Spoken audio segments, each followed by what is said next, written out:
Haruna Jalo-Waziri, Chairman, Central Organising Committee, NES 27. He joins us now in the studio to speak more on the summit. Glad to have you join us in the studio, Haruna. It's a pleasure being here. Thanks for joining us. Let's start it this way. In 2020, your highlights of 15-point statement on the state of the economy. Looking back, has those 15 points been addressed? So largely, it's not necessarily a one-day execution solution. Typically, when you talk about economic development and economic policies, you don't overnight get a solution. Typically, you start with building blocks. You talk about what the policy and plan is, and then you talk about the execution. And more importantly, what the minister said earlier on is around that there has to be a monitoring committee or body that ensures that are we on target. So just like a project management office that looks at what did we say we were going to do, what did we agree. But let me remind you about the NES itself, or NESG itself. It's a public-private partnership that was formed to help drive, the concept of economic growth in Nigeria. And so, as you know, as a student of economics, whether it's in secondary school or university, economic growth is not a one-day thing. So having those 20 agenda plan means that there is a forward thinking, but then we have to take baby steps, or as we need right now, quick steps to get to what we want to do. So to answer your question directly, I think it has started. It might be slower than the NES thought at that time, but having to talk about it again, some of the aspects in this conference, I think we will get somewhere at some point. Yeah. Now this is the 27th Summit. Very interesting theme, securing our future, the fierce urgency of now. What's the significance of this theme, and what is so urgent that we have to address now? So the first thing you look at is when I was younger, I could drive with my parents from Lagos to Gombe on a road trip. I'm not sure any of us can do that right now. Secondly, I've seen airlines invest significantly in equipment. I mean, aircraft and everything.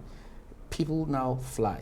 I saw an advert by one major airline that's flying from Abuja to Kaduna. Anything less than 20 minutes doesn't make sense. Why are we doing that? It's about the national security of this country. There was a session today at the NES that focused on, school attendance, child education, and what has happened around parents not being able to send their kids to school because of fear of what is going on. So if all of these things are happening and we're an economic group and we don't discuss the fundamentals of what drives the economy, then, we are not talking about anything. And so we're thinking, this concept, has to be discussed. The security is an issue. It's stifling development, it's stifling education, it's stifling commerce. And so why don't we talk about it now? Why don't we, as an economic group with the private-public enterprise collaboration, and be able to try and bring out the salient issues that are needed to be addressed, and also provide solutions, because it's about providing solutions. It's not just talk about it. Yeah. You have to provide solutions. So that's the whole essence of what we're doing. All right. We'll return to this discussion. Haruna Jalo-Waziri, and find out what the recommendations are. More importantly, do stay with us. There's more to come on Newsnight.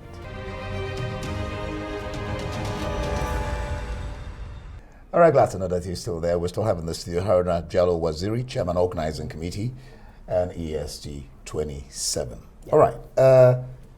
One of the participants talked about 17 trillion invested in negative yield assets.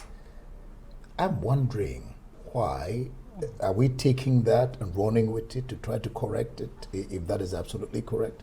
I believe you should know. And then I want to follow up on the fact that you talked about monitoring committee is important. So do we have a monitoring committee in place to do a follow-up from 27 now to 28 and going forward? Okay, let me start with what Professor Salami said around 17 trillion naira invested in negative territories. So these are investors in the global markets who are saying, I'd rather take a loss on my capital than invest somewhere else.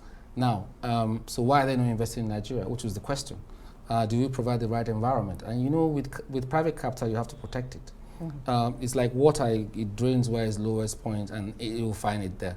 And so far, 7 trillion is not finding anywhere because, you know, there's been a pandemic. Asset managers are thinking, protect capital first, lose some money, and then find where it will grow at some point.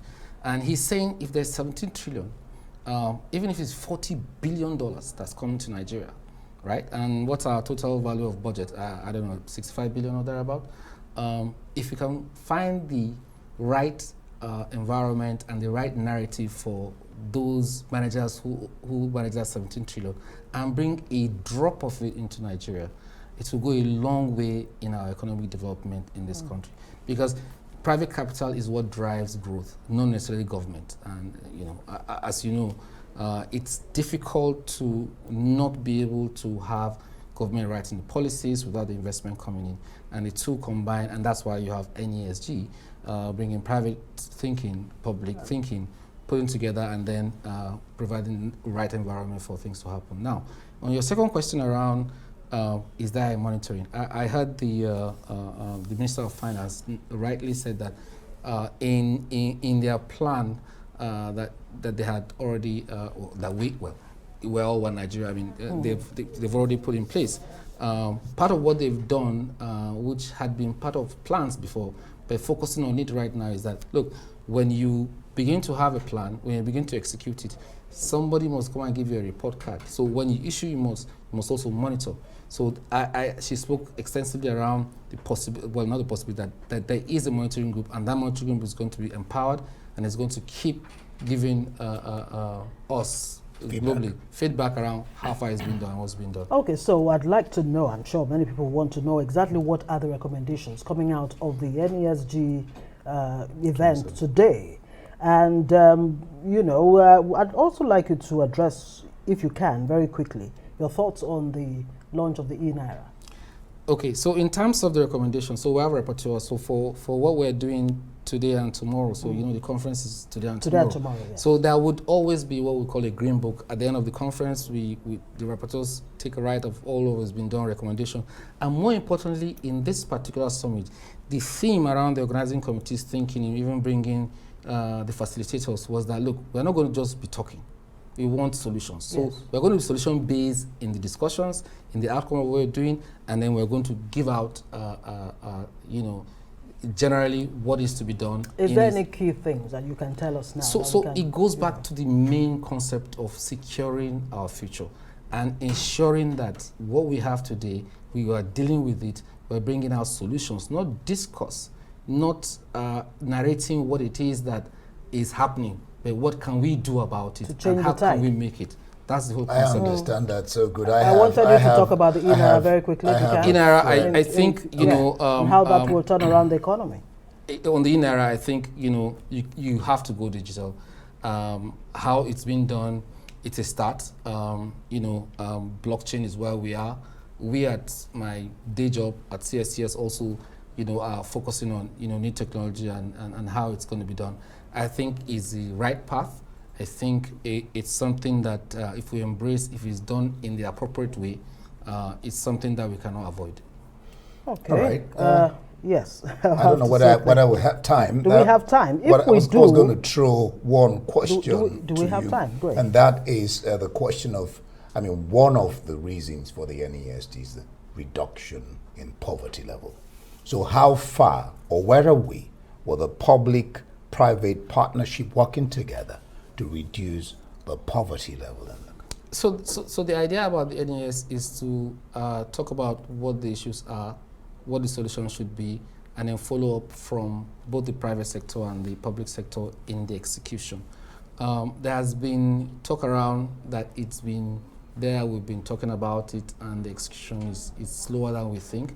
Well, on my time, I'm hoping that, you know, having the right discourse with the public sector and having understanding that really there's an urgency right now to get to solve these problems. I'm hoping that it will be different, and I'm hoping that everybody has woken up to see what the issues are and will deal with them. Okay, I have to say thank you very much, Haruna Jalo-Waziri, Chairman, Central Organizing Committee. Nigerian Economic Summit Group. Thank you.